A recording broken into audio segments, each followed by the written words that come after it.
What is the function of kidneys? Kidneys filter the blood to form urine. It's very important regarding objective point of view.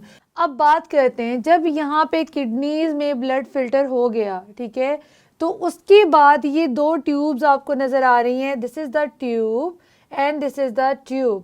One is come from the left kidney and one is coming out from the right kidney. These tubes are called ureters. ये दोनों जो tubes हैं इनको हम कहते हैं ureters.